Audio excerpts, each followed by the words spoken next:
esto de la pasión del fútbol, ¿no? El fenómeno social que es el fútbol, la pasión que genera, todo lo que provoca como fenómeno social más allá de la cancha. El fútbol genera cosas que en ningún otro ámbito vemos, ¿no? Estoy totalmente de acuerdo y por eso a mí me interesa tanto con lo bueno y lo malo que esto tiene. Yo creo que el fútbol es la forma de la pasión mejor repartida y organizada en el planeta Tierra, ¿no? Lo vemos en el hecho de que la FIFA tenga más agremiados que la ONU. Durante el Mundial de 2006 leí un artículo de Kofi Annan, que entonces todavía era secretario de las Naciones Unidas, y que decía que envidiaba mucho a Joseph Blatter porque tenía más países a su cargo y además estos países sí le hacían caso.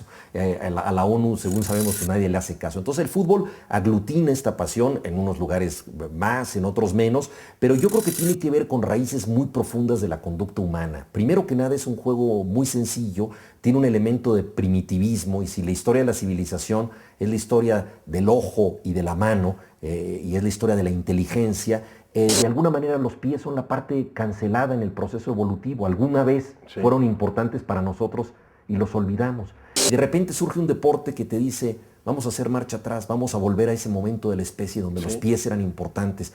Hay eso, hay también en ese regreso en el tiempo un elemento yo creo que muy tribal, esta cosa comunitaria que tiene el fútbol de que se juega entre varios y esos jugadores representan algo que va muchas veces más allá que un equipo, ¿no? Que es un barrio, es una ciudad, es una universidad, un sindicato, un país en el caso de las selecciones nacionales. Por eso yo escribí una vez un libro que se llama Los 11 de la tribu, porque los jugadores que están ahí son los nuestros, los que representan a una tribu determinada. Entonces hay este aspecto comunitario que yo creo que es muy importante. Sí, que en los 11 de la tribu mencionas, ya cuando saltan al campo, tienen su número, saludan en el centro de la cancha, ya me siento representado. O sea, son los 11 de la tribu, exacto, los 11 que me representan en este momento. Y entonces importa poco en ese momento que sea eso un deporte. Es un deporte, pero también es algo mucho más, que va más allá. O sea, queremos que ganen por nosotros, por las ilusiones que tenemos. Por eso creo que muchos aficionados delegan en los jugadores pasiones emocionales, deseos de venganza, deseos de compensación.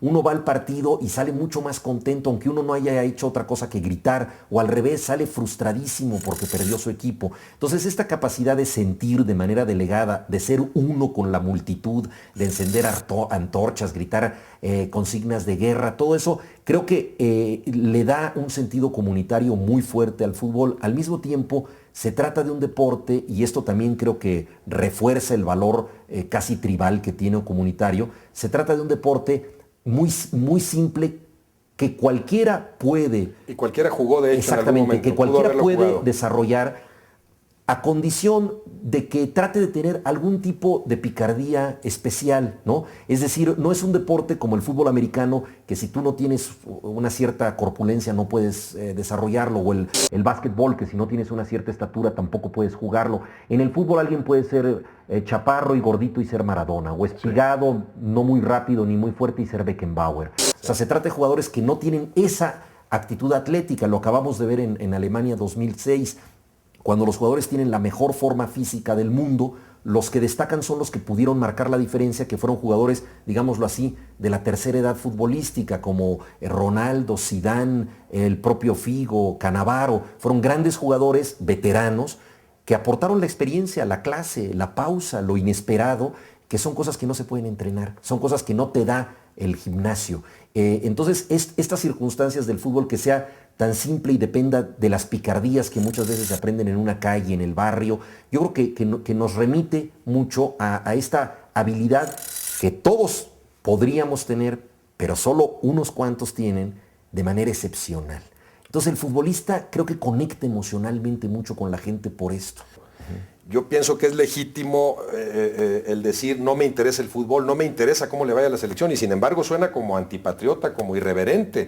¿Cómo que no te interesa? O sea, la selección mexicana juega y juega México entero. O sea, sí creo que hay una confusión ahí Desde luego. de valores, pero que a lo mejor tiene mucho que ver con este sentido de pertenencia que tú mencionas. No, y además, ¿qué mayor sentido de pertenencia que la selección nacional del deporte más popular del país? Claro, la selección, ahí cristalizan las emociones de una comunidad. Si a la selección selección le va bien, pues parecería que le va a ir bien al país entero, va a bajar el precio del maíz, van a subir los precios del petróleo, van a regresar los paisanos que están en Estados Unidos y todo se va a arreglar. Por supuesto que no, pero son ilusiones, ¿no?, a las que nos abocamos durante un tiempo. Naturalmente creo que es muy legítimo y además es muy sano que haya gente a la que no le guste el fútbol y que le parezca que esto es un escapismo absurdo, porque en cierta forma el fútbol representa un escapismo, a veces con la parte saludable que tiene el escapismo. Yo creo que de pronto es muy sano darte vacaciones de ti mismo. Pero ¿cómo hacerle para no caer en el fanatismo? Porque eso tiene mucho que ver con el nivel de educación del aficionado. O sea, ese escapismo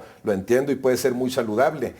Pero cuando se corre el riesgo de llegar al grado de decir al de enfrente lo mato porque le va al otro equipo, ¿no? Como sucede en Argentina ya como cosa de todos los días, o sucedió en algún momento. Sí, ese es un grave problema. Lo que más yo creo que el verdadero aficionado es alguien que es sanamente escéptico. O sea, él espera un resultado y él no trata de cobrar venganza por un medio personal. Él no trata de matar al porrista del otro equipo para decir así te empato el partido, como ha pasado en Argentina, incluso con esas palabras. Yo en una ocasión estaba en el estadio de River Plate y me reconoció un aficionado como mexicano por mi acento y me dijo, oye, yo he oído que en México un hincha del equivalente a River no puede estar al lado de un hincha, puede estar al lado de un hincha del equivalente a Boca, pueden estar juntos en un estadio sin matarse.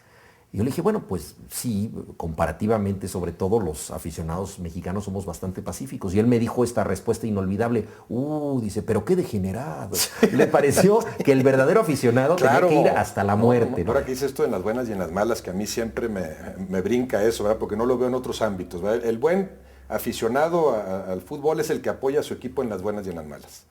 En la literatura, tú alguna vez has dicho, oye, este libro que es el peorcito de los que he escrito, me interesa mucho que lo lean. No me interesa que lean los buenos libros. Apóyenme en las malas. Ahorita que no se me ocurre qué escribir o que no me salió tan completo como yo hubiera querido, este es el que quiero que compren. Me gustaría que así fuera, pero sé que es profundamente injusto en la literatura. Lo que pasa es que en el fútbol... no existe ningún otro ámbito, ¿no? En el fútbol se mezcla un poco el sentido de la identidad de que son los tuyos, entonces no les vas a dar la espalda aunque hayan jugado mal. Pero yo creo que también el buen aficionado es crítico. O sea, claro. Hemos visto, por ejemplo, en los estadios españoles es muy famosa la pañolada, ¿no? O sea, está el Santiago Bernabéu y de pronto juega mal el Real Madrid y entonces le sacan los pañuelos para decir, váyanse a otro lado. O sea, hay un ejercicio crítico, ¿no? Y silbatinas a los propios jugadores. El aficionado argentino, por ejemplo, lanza y el brasileño también, muchísimas groserías desde la tribuna a sus jugadores hasta que meten un gol. O sea, los están azuzando, pero a base de insultos. Tienen que cumplir. Entonces, quizá el público mexicano es más noble porque tenemos más tolerancia a la frustración y nos resignamos más fácilmente. O sea, ha sido tan raro que gane un equipo mexicano títulos importantes. Bueno, no los tiene pues en el extranjero. Nuestra selección nacional no ha llegado al famoso quinto partido y en ocasiones incluso ha recibido goleadas de estrépito y grandes decepciones como la de Argentina, ¿no? que fue algo inesperado en el 78 después de que se le llamaba la Esperanza Verde. Entonces, como estamos tan acostumbrados pues a que finalmente pasemos por la derrota, la famosa frase de jugamos como nunca y perdimos como siempre, entonces yo creo que somos más querendones y quizá deberíamos exigir un poco más como aficionados. Yo creo que el buen aficionado tiene esta mezcla, pues, de que quiere a los suyos, pero porque los quiere los sabe criticar, ¿no?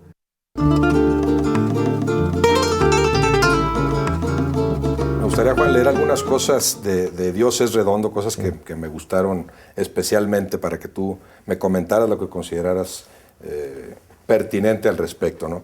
Hablas en algún momento, por ejemplo, de cómo Karpov y Kasparov, después de una partida de ajedrez, seguramente al que tienen enfrente lo ven como si la nariz fuera el caballo y se fuera a comer al ojo. O sea, el vivir el ajedrez a ese grado los hace inevitablemente trasladarlo a su vida cotidiana. Y lo hace también el que es, tú te refieres a él como el aficionado in extremis, ¿no?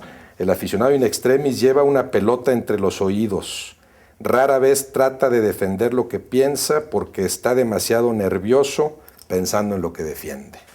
Sí, yo creo que el aficionado está obsesionado, está en estado de futbolitis aguda y todos nosotros hemos visto casos de aficionados que en las más diversas circunstancias de la vida llevan ahí su pasión por el fútbol. Por ejemplo, estar en misa, que muchas veces coincide con el horario del fútbol, especialmente en México, y de repente alguien que parece reaccionar raro a la liturgia, y es que tiene el partido que está oyendo por radio, ¿verdad? Y acaba de meter gol su equipo, y entonces está, digamos que profesando dos religiones, pero está atendiendo más a la religión profana del fútbol que a la iglesia. Eso pasa en todas las circunstancias, o de repente la clásica situación de que va muy bien una reunión entre un grupo de amigos o un grupo de parejas y de repente a alguien se le ocurre comentar una jugada polémica del fútbol, y los que somos fanáticos caemos inevitablemente en la tentación viciosa de hablar sobre esta jugada que a lo mejor duró un par de segundos en la historia del fútbol, pero que en nuestras mentes ha ocupado horas y horas y no dejará de discutirse.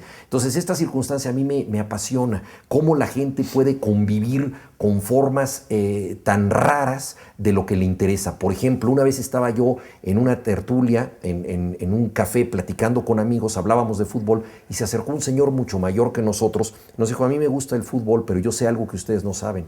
Yo sé la alineación completa de la selección húngara de 1954, que debió de haber sido campeona, sí, y no fue campeona contra porque Alemania por llovió lesionados, y llovió en el partido y todas estas características. Entonces el hombre, que ni siquiera era húngaro, no se había repuesto de esa derrota y se sabía de memoria los nombres quebrantalenguas de los húngaros. De modo que esta circunstancia es muy peculiar. O sea, la pasión nos lleva a ser obsesivos con detalles increíbles. Nos acordamos, por ejemplo, de que Hugo Sánchez metió 2 goles en tal fecha, y a veces se nos olvida que en esa misma fecha nos casamos, ¿no? Entonces, con más facilidad olvidamos en nuestro aniversario de bodas que los récords deportivos. Entonces, este animal invadido de datos extraños, que es el aficionado, a mí me cautiva, porque nadie puede ser aficionado sin tener cierto gusto por aprender cosas extrañas o precisas, ¿no? Por ser, en cierta forma, erudito en algo. O sea, en cuáles han sido los distintos uniformes, por ejemplo, que ha tenido un equipo. Hay gente que los colecciona todos, ¿no? Y que jamás le dedicaría ese interés a cosas quizá mucho más importantes en su vida. Pero así es la pasión te obliga a ser caprichoso, a ser extremo. Y a mí, pues, estas conductas me interesan mucho, y es algo de lo que trato de reflejar en Dios es Redondo.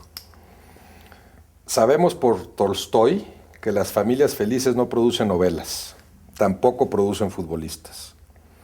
Hace falta mucha sed de compensación para exhibirse ante 100,000 fanáticos en un estadio y millones de curiosos en la mediósfera. El hombre canta ópera o rompe récords porque le pasó algo horrendo.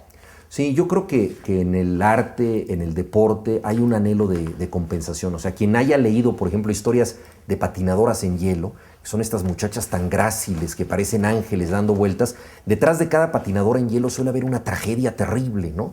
Yo recuerdo en el 94, en las Olimpiadas de Invierno, que hubo esta competencia entre 2 patinadoras, que una mandó romper la pierna a la otra, no se la rompió, pero estuvo a punto de ser eliminada. Este mundo apasionado y dramático que no asociarías necesariamente con algo que parece tan grácil. Estas gentes están tocadas por la gracia, pero detrás de eso hay una disciplina feroz. Ahora, ¿por qué la gente se somete a esa disciplina extrema? O sea, ¿qué tiene que compensar? Y yo pienso que en muchos casos, digo, y el más evidente es, por supuesto, la superación de la miseria, el muchacho que empieza jugando en una playa sin nombre en Brasil y luego se convierte en Pelé o en una figura muy importante del balompié. Bueno, ese es un caso de superación de la pobreza, pero hay algo más, hay un deseo de sobreponerse a la adversidad, a los elementos. No es fácil soportar la presión de un estadio adverso. Tú que has jugado fútbol a nivel profesional, el estadio que te está gritando en contra. A mí me decía Jorge Valdano, yo me di cuenta que lo que yo nunca podía hacer cuando entraba a un estadio era fijar mis ojos en la mirada de un contrario que me estuviera insultando, porque ahí ya establecía un enganche emocional que me perjudicaba. Un contacto que no le convenía. Exacto. Sí. Yo podía oír cualquier cantidad de abucheos, pero la mirada era algo terrible. E incluso él decía, yo creo que eso fue el error de Zidane en la final del 2006, que los insultos de Materazzi son los insultos que oye siempre, pero cometió el error de pronto de ver esos ojos, de identificarlo y tener este contacto animal que lo venció, ¿no? Entonces, bueno, esas situaciones son terribles. Entonces, bueno, soportar toda esa presión, entrenar extenuantemente, pasar por las concentraciones que son aburridísimas, estos momentos de tedio en los hoteles, donde pasas más tiempo con tu compañero de cuarto que con tu familia. Todo eso es terrible y se requiere algo muy especial para pasar por ello. Por eso los grandes jugadores suelen ser, además de personas muy dotadas, muchas veces de nacimiento, gente con una voluntad impresionante. Es el caso, por ejemplo, emblemático de Hugo Sánchez, ¿no? Que es un triunfo de la voluntad, su trayectoria. Esa casi necesidad de haber sufrido para producir la gran obra, ¿se da en la literatura? Yo creo que en la literatura es inevitable. No es normal que una persona se encierre en un cuarto durante 8 horas y esté sentado en una silla tratando de pensar historias. ¿Por qué va a pasar esto? Yo creo que tienes ganas de compensar algo que estuvo mal en un momento dado de tu vida. Creo que lo más importante que nos ocurre en el plano psicológico nos ocurre antes de los 12 años. Yo creo que ese es el momento más formativo de la persona y es el momento en donde yo creo que alguien de pronto tiene un temperamento que puede ser compensado años después si lo logra trascender y sublimar por el arte, por el deporte, por algo, ¿no? Yo creo que la gente más equilibrada no es ni un grande del deporte ni un grande del arte, sino que es simple y sencillamente feliz o trata de serlo. Hay quienes piensan que el fútbol se aprende en la escuela y quienes piensan que se aprende escapando de ella. Sí, yo creo que eso es bastante cierto, porque en el caso del fútbol muchas veces es contrario a las reglas que te impone tu tiempo, a las reglas que te impone tu sociedad. Es muy difícil encontrar el caso de un futbolista que fuera el primero en matemáticas en su clase y estuviera muy dedicado a eso. Algunos han sido grandes profesionistas, pero son siempre excepciones. Yo creo que el futbolista tiene algo de figura rebelde, tiene algo de cimarrón, tiene algo de querer inventar una libertad para sí mismo y aplicarla con sus propias reglas. Entonces, un poco como estos pistoleros del lejano oeste, que sí tienen reglas morales, pero que no son las reglas de los alguaciles, son sus propias reglas. Yo creo que hay casos ejemplares en el fútbol, por ejemplo, el de Maradona, ¿no? Es el clásico ejemplo de un jugador que se crece ante la adversidad y al que le gusta quebrantar las reglas del juego en los niveles más altos.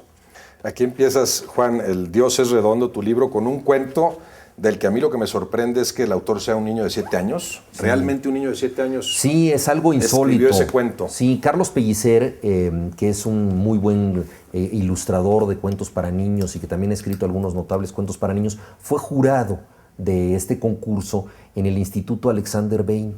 Entonces él me dijo: a ti que te gusta el fútbol, te voy a leer el cuento que ganó. Me lo leyó, yo me quedé deslumbrado y naturalmente me pareció que era la mejor manera de empezar un libro de fútbol, porque yo ya tenía algunas citas clásicas. Tenía 2 autores que hablan de la pasión y todo, muy reputados, Marco Aurelio y Montaigne. Luego tenía un clásico contemporáneo que es Vázquez Montalbán, el gran escritor de lengua española que rompió el tabú para escribir. Pero yo quería rendirle tributo a lo más importante del juego, que es la pasión de un niño. Sí. Entonces aquí escribió este cuento maravilloso que dice: en el principio Dios iba a la escuela y se ponía a jugar fútbol con sus amigos hasta que llegaba la hora de irse a sus salones. Aunque Dios sabe muchas cosas, quiere aprender más y hacer cosas nuevas. Un día Dios dijo: hoy trabajé mucho y es hora de ir a recreo. Dios y sus amigos se pusieron a jugar fútbol y Dios chutó tan duro la pelota que cayó en un rosal y se ponchó.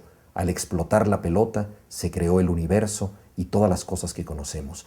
Esto lo escribió un colega maravilloso, Rodrigo Navarro Morales, que tenía 7 años en ese momento. Ahorita tendrá 8 o 9, estará por cumplir 9 tal vez. Entonces me encanta la idea porque además conjuga 2 circunstancias: el famoso Big Bang, la creación del universo con un estallido, con un shoot. Su propia versión del Big Bang, ¿verdad? Su propia versión, esa fue, sí. Exactamente, y es pues también la mejor definición del planeta fútbol. Entonces empiezo mi libro con eso y qué mejor que la voz de alguien de 7 años para amparar el gusto por el juego. Que también tendría que ver, me imagino, algo con el nombre del libro, Dios es redondo. ¿Por qué Dios es redondo? ¿Por qué el título? Sí, a mí me gusta mucho la idea de que la pelota tiene casi una condición religiosa en el juego. Por ejemplo, es interesante esta frase que a veces dicen los locutores de que la pelota hizo un extraño, como si la pelota tuviera voluntad propia. Sí. Y en ocasiones parecería que es la pelota la que decide, pega en el poste y por qué entra y por qué no entra, ¿no? Entonces esta este objeto del deseo, esta forma del destino, esta circunstancia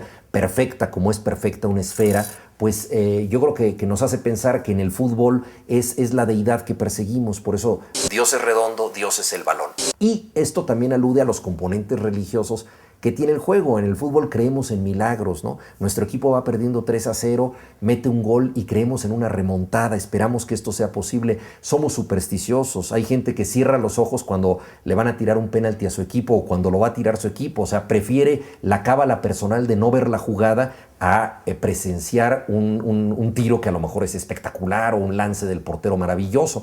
No existe el espectador objetivo si realmente es un aficionado al fútbol. Es alguien supersticioso, es alguien que cree muchas veces en su equipo como un acto de fe. Ha perdido 5 partidos seguidos, pero dice, hoy vamos a ganar. ¿Por qué? Porque amaneció de esta manera, porque cada vez que juega en la tarde le va mejor, porque van a jugar contra este equipo que se le acomoda y empiezan las cábalas increíbles, ¿no? Entonces, bueno, toda esta mitología creo que tiene un componente religioso, pero yo desde luego digo que Dios es redondo de una manera bastante juguetona, porque a diferencia de lo que ocurre con las religiones establecidas, en el fútbol el cielo y el infierno están en la cancha, no hay más allá, no hay trascendencia más allá de los 90 minutos y los minutos de compensación que designe el árbitro.